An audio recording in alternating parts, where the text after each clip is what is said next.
आज के इस वीडियो में हम आपके लिए देवउठनी एकादशी की पौराणिक 4 कथाएं लेकर आए हैं, इसलिए कृपया वीडियो को अंत तक जरूर देखें।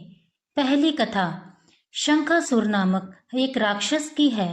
शंखासुर ने तीनों लोकों में बहुत ही उत्पात मचाया हुआ था। तब सभी देवताओं के आग्रह करने पर भगवान विष्णु ने उस राक्षस से युद्ध किया और यह युद्ध कई वर्षों तक चला। युद्ध में वह असुर मारा गया और इसके बाद भगवान विष्णु विश्राम करने चले गए। कार्तिक शुक्ल एकादशी के दिन भगवान विष्णु की निद्रा टूटी थी और सभी देवताओं ने भगवान विष्णु की पूजा भी की थी।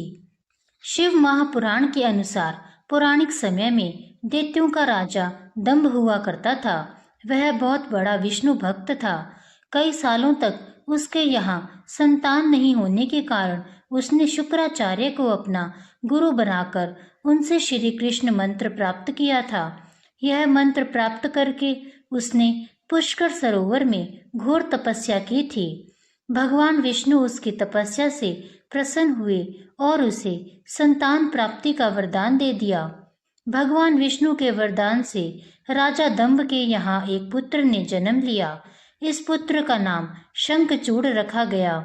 बड़ा होकर शंखचूड़ ने ब्रह्मा जी को प्रसन्न करने के लिए पुष्कर में घोर तपस्या की।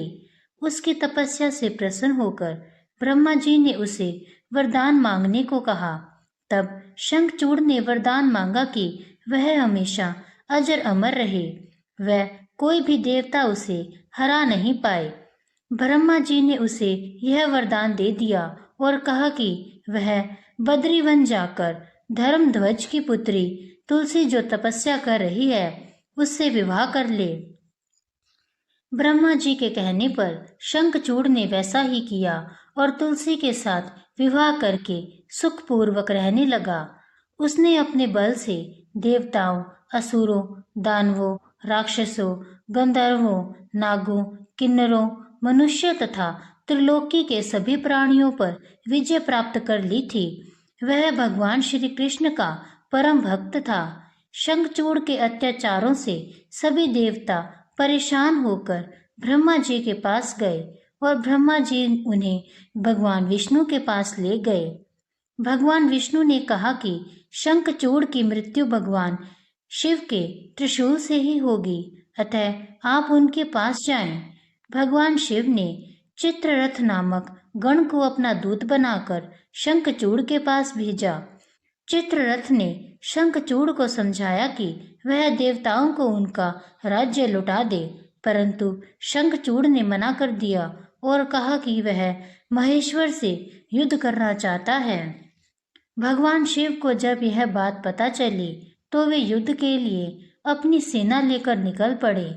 इस तरह देवताओं और दानवों में घमासान युद्ध हुआ, परंतु ब्रह्मा जी के वरदान के कारण शंखचूड़ को देवता हरा नहीं पाए। भगवान शिव ने शंखचूड़ का वध करने के लिए जैसे ही अपना त्रिशूल उठाया, तभी आकाशवाणी हुई कि जब तक शंखचूड़ के हाथ में श्री हरि का कवच है और इसकी पत्नी का सतीत्व अखंडित है, तब तक इसका वध असंभव है। आकाशवाणी सुनकर भगवान विष्णु वृद्ध ब्राह्मण का रूप धारण कर शंखचूड़ के पास गए और उससे श्री हरि कवच दान में मांग लिया। शंखचूड़ ने वह कवच बिना किसी संकोच के दान कर दिया। इसके बाद भगवान विष्णु शंखचूड़ का रूप धारण कर तुलसी के पास गए। शंखचूड़ रूपी भगवान विष्णु ने तुलसी के महल के द्वार पे जाकर अपनी विजय होने की सूचना दी। यह सुनकर तुलसी बहुत प्रसन्न हुई और पति रूप में आए भगवान का पूजन किया व रमण किया। ऐसा करते ही तुलसी का सतीत्व खंडित हो गया और भगवान शिव ने युद्ध में अपने त्रिशूल से शंखचूड़ का वध कर दिया। जब तुलसी को इस बात का पता चला कि वे उनके पति नहीं हैं, बल्कि वे तो भगवान विष्णु हैं, तो क्रोध में आकर तुलसी ने कहा कि आपने छल पूर्वक मेरा धर्म भ्रष्ट किया है और मेरे पति को मार डाला है, अतः मैं आपको श्राप देती हूँ कि आप पाषाण होकर धरती पर रहें। तब भगवान विष्णु ने कहा, देवी, तुम मेरे लिए भारतवर्ष में रहकर बहुत दिनों तक तपस्या कर चुकी हो। तुम्हारा यह शरीर नदी रूप में बदलकर गंडकी नामक नदी के रूप में प्रसिद्ध होगा। तुम पुष्पों में श्रेष्ठ तुलसी का वृक्ष बन जाओगी और सदा मेरे साथ रहोगी। तुम्हारे श्राप को सत्य करने के लिए मैं पाषाण शालिग्राम बनकर रहूंगा। गंडकी नदी के तट पर मेरा वास होगा। देव प्रबोधिनी एकादशी के दिन भगवान शालिग्राम व तुलसी का विवाह संपन्न कर मांगलिक कार्यों का प्रारंभ किया जाता है। हिंदू मान्यता के अनुसार इस दिन तुलसी शालिग्राम विवाह करने से अपार पुण्य की प्राप्ति होती है। दूसरी कथा। एक राजा के राज्य में सभी लोग एकादशी का व्रत रखते थे। प्रजा तथा नौकर चाकरों से लेकर पशुओं तक को एकादशी के दिन अन्न नहीं दिया जाता था। एक दिन किसी दूसरे राज्य का एक व्यक्ति राजा के पास आकर बोला, महाराज, कृपया करके मुझे नौकरी पर रख लीजिए। तब राजा ने उसके सामने एक शर्त रखी कि ठीक है, रख लेंगे, किंतु रोज तो तुम्हें खाने को सब कुछ मिलेगा, पर एकादशी को अन्न नहीं मिलेगा। उस व्यक्ति ने उस समय हाँ कर ली, पर एकादशी के दिन जब उसे फलाहार का सामान दिया गया तो वह राजा के सामने जाकर गिड़गिड़ाने लगा, महाराज, इससे मेरा पेट नहीं भरेगा, मैं भूखा ही मर जाऊंगा, मुझे अन्न दे दो। राजा ने उसे शर्त की बात याद दिलाई, पर वह अन्न छोड़ने को तैयार नहीं हुआ। तब राजा ने उसे आटा, दाल, चावल आदि दिए। वह नित्य की तरह नदी पर पहुंचा और स्नान कर भोजन पकाने लगा। जब भोजन बन गया तो वह भगवान को बुलाने लगा, आओ भगवान, भोजन तैयार है। उसके बुलाने पर पीताम्बर धारण किए भगवान चतुर्भुज रूप धारण में आए तथा प्रेम से उसके साथ भोजन करने लगे। भोजन आदि करके भगवान अंतर्ध्यान हो गए तथा वह अपने काम पर चला गया। 15 दिन बाद अगली एकादशी को वह राजा से कहने लगा कि महाराज, मुझे दुगना सामान दीजिए, उस दिन तो मैं भूखा ही रह गया था। राजा ने कारण पूछा तो उसने बताया कि हमारे साथ भगवान भी खाना खाते हैं, इसलिए हम दोनों के लिए ये सामान पूरा नहीं होता। यह सुनकर राजा को बड़ा आश्चर्य हुआ। वह बोला, मैं नहीं मान सकता कि भगवान तुम्हारे साथ खाना खाते हैं। मैं तो इतना व्रत रखता हूँ, पूजा करता हूँ, पर भगवान ने मुझे कभी दर्शन नहीं दिए। राजा की बात सुनकर वह बोला, महाराज, यदि विश्वास ना हो तो साथ चलकर देख लीजिए। राजा ने एक पेड़ के पीछे छिपकर बैठ गए। उस व्यक्ति ने भोजन बनाया तथा भगवान को शाम तक पुकारता रहा, परंतु भगवान ना आए। अंत में उसने कहा, हे भगवान, यदि आप नहीं आए तो मैं नदी में कूदकर प्राण त्याग दूंगा। लेकिन भगवान नहीं आए। तब वह प्राण त्यागने के उद्देश्य से नदी की तरफ बढ़ा। प्राण त्यागने का उसका दृढ़ इरादा जान शीघ्र ही भगवान ने प्रकट होकर उसे रोक लिया और साथ बैठकर भोजन करने लगे। खा पीकर वे उसे अपने विमान में बिठाकर अपने धाम ले गए। यह देख राजा ने सोचा कि व्रत उपवास से तब तक कोई फायदा नहीं होता तब तक मन शुद्ध ना हो। इससे राजा को ज्ञान मिला। वह भी मन से व्रत उपवास करने लगा और अंत में स्वर्ग को प्राप्त हुआ। तीसरी कथा। एक राजा था, उसके राज्य में प्रजा सुखी थी। एकादशी को कोई भी अन्न नहीं बेचता था, सभी फलाहार करते थे। एक बार भगवान ने राजा की परीक्षा लेनी चाहिए। भगवान ने एक सुंदरी का रूप धारण किया तथा सड़क पर बैठ गए। तभी राजा उधर से निकला और सुंदरी को देख चकित रह गया। उसने पूछा, हे सुंदरी, तुम कौन हो और इस तरह यहाँ क्यों बैठी हो? तब सुंदर स्त्री बने भगवान बोले, मैं निराश्रिता हूँ, नगर में मेरा कोई जाना पहचाना नहीं है, किससे सहायता मांगू?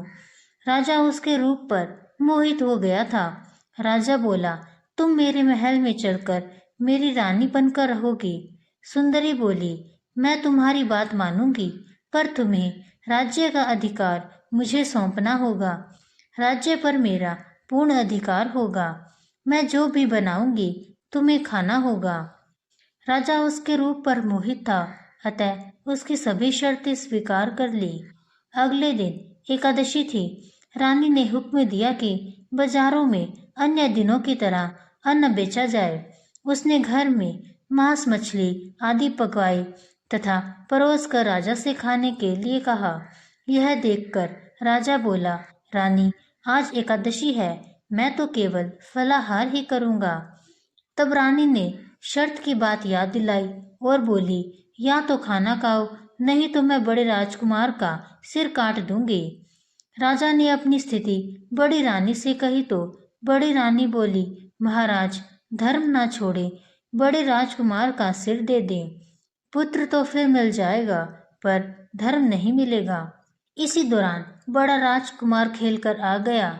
माँ की आंखों में आंसू देखकर वह रोने का कारण पूछने लगा, तो माँ ने उसे सारी बात बता दी। तब वह बोला, मैं सिर देने के लिए तैयार हूँ। पिताजी के धर्म की रक्षा होगी, जरूर होगी। राजा दुखी मन से राजकुमार का सिर देने को तैयार हुआ तो रानी के रूप से भगवान विष्णु ने प्रकट होकर असली बात बताई।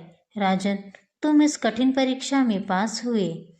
भगवान ने प्रसन्न मन से राजा से वर मांगने को कहा तो राजा बोला, आपका दिया सब कुछ है, बस हमारा उद्धार कीजिए। चौथी कथा।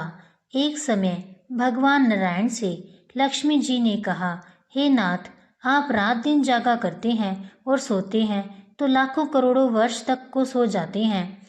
उस समय समस्त चराचर का नाश भी कर डालते हैं। अतः आप नियम से प्रति वर्ष निद्रा लिया करें, इससे मुझे भी कुछ समय विश्राम करने का समय मिल जाएगा। लक्ष्मी जी की बात सुनकर नारायण मुस्कुराए और बोले, देवी, तुमने ठीक कहा है। मेरे जागने से सब देवों को और खासकर तुमको कष्ट होता है। तुम्हें मेरी सेवा से जरा भी अवकाश नहीं मिलता। इसलिए तुम्हारे कथन अनुसार आज से मैं प्रतिवर्ष 4 मास वर्षा ऋतु में शयन किया करूंगा। उस समय तुमको और देवगणों को अवकाश होगा। मेरी यह निद्रा अल्प निद्रा और प्रलयकालीन महानिद्रा कहलाएगी। यह मेरी अल्प निद्रा मेरे भक्तों को परम मंगलकारी, उत्सवप्रद तथा पुण्यवर्धक होगी। इस काल में मेरे जो भी भक्त मेरे शयन की भावना कर मेरी सेवा करेंगे और शयन और उत्पादन के उत्सव आनंद पूर्वक आयोजित करेंगे, उनके घर में तुम्हारे सहित मैं निवास करूंगा। इसी के साथ एकादशी की सभी कथाएं समाप्त होती हैं। अगर आपको आज की वीडियो पसंद आई है तो कमेंट्स में जय श्री हरि, जय माँ लक्ष्मी की ज़रूर लिखें और मेरे चैनल को सब्सक्राइब ज़रूर कीजिएगा। धन्यवाद।